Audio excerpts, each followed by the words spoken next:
Hello everyone. प्रिय विद्यार्थियों, आज अपन देखेंगे वार्षिक परीक्षा 2022-23 का कक्षा 9th का जो हिंदी का पेपर है। तो मैं आपको यहाँ पे कंप्लीट पेपर दिखा देता हूँ। ये जो है वो वार्षिक परीक्षा आपका सबसे पहला जो प्रश्न है वो है, निम्नलिखित अपठित गद्यांश को पढ़ करके नीचे दिए प्रश्नों के उत्तर दीजिएगा। तो आपको इस तरीके से एक अपठित गद्यांश मिलेगा और एक अपठित पद्यांश मिलेगा। तो ये जो गद्यांश और पद्यांश है आप इसे पढ़िएगा, लेकिन पढ़ने से पहले मैं आपको सलाह दूंगा कि पहले आप प्रश्न पढ़ लीजिएगा। प्रश्न एक बार ध्यान से धीरे धीरे आराम से पढ़ लीजिए, और प्रश्न पढ़ने के बाद जब आप इस गद्यांश को पढ़ेंगे तो पहली बार में ही आपके सारे के सारे प्रश्न हो जाएंगे। फॉर एग्जाम्पल, जैसे मैं आपको ये बता दूं कि मान लीजिए पहला प्रश्न है कि मनुष्य को किस वस्तु की खोज करनी है। तो जब आप पढ़ते पढ़ते जाएंगे यहाँ से, जैसे कि आज यदि आप संसार की सारी समस्याओं का विश्लेषण करें तो इसके मूल में एक बात ही पाएंगे, वो है मनुष्य की तृष्णा। अब देखिए यहाँ से एक प्रश्न, पहले प्रश्न का आंसर खोजें उससे पहले मैं बता दूं, अंतिम आपका प्रश्न है उपयुक्त गद्यांश का उचित शीर्षक लिखिए।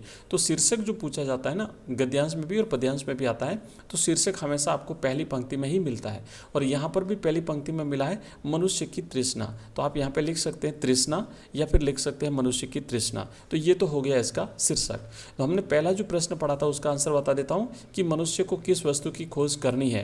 तो आप यहाँ पे देखेंगे लिखा हुआ है, जब आप इसे पढ़ते पढ़ते जाएंगे तो नीचे यहाँ पे लिखा है कि उस वस्तु की खोज होनी चाहिए जो मनुष्य को छोटे प्रयोजनों में बांधने के बदले उसे प्रयोजनातीत सत्य की ओर उन्मुख करे। और ये काम कौन करेगा? ये काम साहित्य और संगीत जो है वो काम करते हैं, कला और सौंदर्य जो है वो ये काम करते हैं। ठीक है, तो इस तरीके से पहले आप क्या करिए कि प्रश्न पढ़िए और फिर पैसेज पढ़िए, गद्यांश पढ़िए, तो आपको सारे के सारे प्रश्नों के आंसर मिल जाएंगे। आप ये सारे के सारे इजी प्रश्न हैं, बिल्कुल आप इसमें से ढूंढ के निकाल सकते हैं। मैं पूरा ये पढ़ करके और आपका टाइम खराब नहीं करूंगा, आगे वाले सारे क्वेश्चन हम देख लेते हैं। तो पढ़ लीजिएगा आप, सारा मिल जाएगा आपको आंसर। ठीक है, नेक्स्ट पर ध्यान रखना, पहले प्रश्न पढ़ने हैं उसके बाद आपको गद्यांश पढ़ना है।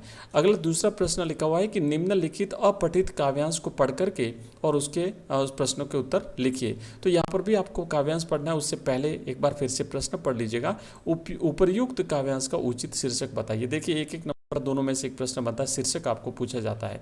तो शीर्षक उसके बाद में देखो नेक्स्ट लिखा हुआ है कि किसान को मनुज से किस आशय से कहा गया है, किसान किससे प्यार करता है, किसान को ग्राम देवता क्यों कहा गया है, इस काव्यांश से क्या संदेश व्यक्त हुआ है, और जन मन का अधिनायक किसे कहा गया है। अधिनायक शब्द में उपसर्ग और मूल शब्द क्या है, और भूमि शब्द का समानार्थी शब्द बताइए। तो इन सबके आंसर आपको इसी पैसेज में मिलेंगे, जैसे हे ग्राम देवता नमस्कार। अब ग्राम देवता कहा गया है किसान को, और किसान को नमस्कार करते हुए कवि यहाँ पर लिख रहा है कि सोने चांदी से नहीं तुमने मिट्टी से किया है प्यार। तो देखो मैंने कहा ना कि पहले अगर आप लोग प्रश्न पढ़ करके फिर अगर आप गद्यांश या पद्यांश पढ़ते हैं तो पहली बार में आपको आंसर मिलेगा। तो पहले तो देखो यहाँ पे तीसरा प्रश्न है कि किसान किससे प्यार करता है। तो किसान न तो सोने चांदी से प्यार करता है, किसान सिर्फ मिट्टी से प्यार करता है। ठीक है, आगे कहा गया एक बार फिर से कि हे ग्राम देवता नमस्कार। फिर कहा है कि तुम जन मन के अधिनायक हो, तुम हंसों की फूले फले देश, तुम हंसो कि फूले फले देश, आओ सिंहासन पर बैठो ये राज्य तुम्हारा है अशेष, उर्वरा भूमि के नए खेत ये नन्हे धान्य से सजे वेश, तुम भू पर रहकर भूमि भार धारण करते हो मनुष्य। अब देखो यहाँ पे आया कि भूमि शब्द का समानार्थी शब्द बताइए। तो भूमि शब्द का समानार्थी शब्द है भू। ठीक है, आप भू लिख सकते हैं, धरती लिख सकते हैं, पर जो पैसेज में आया वो भू आया है, तो आपको भू लिखना है। उसके बाद में जितने भी शब्द हैं, जैसे अधिनायक शब्द जो है यहाँ पर ये जो लिखा हुआ है, शब्द में उपसर्ग और मूल प्रत्यय क्या है। तो अधि जो शब्द है ना, अधि वो तो है उपसर्ग, और नायक जो है वो मूल शब्द है। ठीक है, ये तो सारे के सारे क्वेश्चन आपको इसी गद्यांश में से और पद्यांश में से मिल जाएंगे। या फिर अथवा में आप इसे पढ़ सकते हैं, लिखा है कि वह वर्षा का प्रथम दिवस जब पहली बूंद धरा पर आई, अंकुर फूट पड़ा धरती से नवजीवन की ले अंगड़ाई, धरती के सूखे अधरों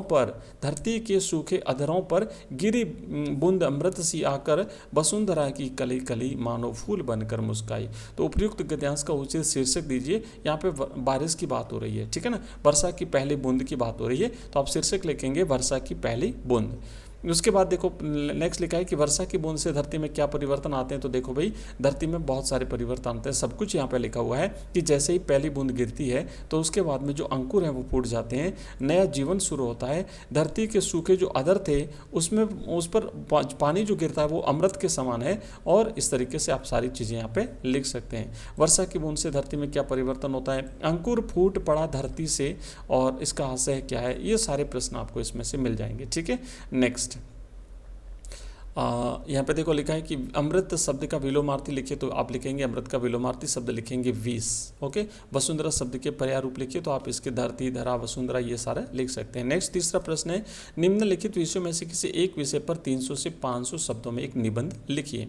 तो यहाँ पे टॉपिक दिए हैं जैसे कि मोबाइल फ़ोन वरदान या अभिशाप। आपको इस पर निबंध जो है वो लिखना है, किसी एक टॉपिक पर लिख सकते हैं। जैसे पहला टॉपिक है मोबाइल फ़ोन पर, और आप जब मोबाइल फ़ोन पर लिखेंगे तो आपको ध्यान रखना है, सबसे पहले आप प्रस्तावना लिखेंगे, उसके बाद में फिर आप लिखेंगे मोबाइल फ़ोन से लाभ क्या है, मोबाइल फ़ोन से हानि क्या है, और फिर आपको अंत में लिखना है उपसार।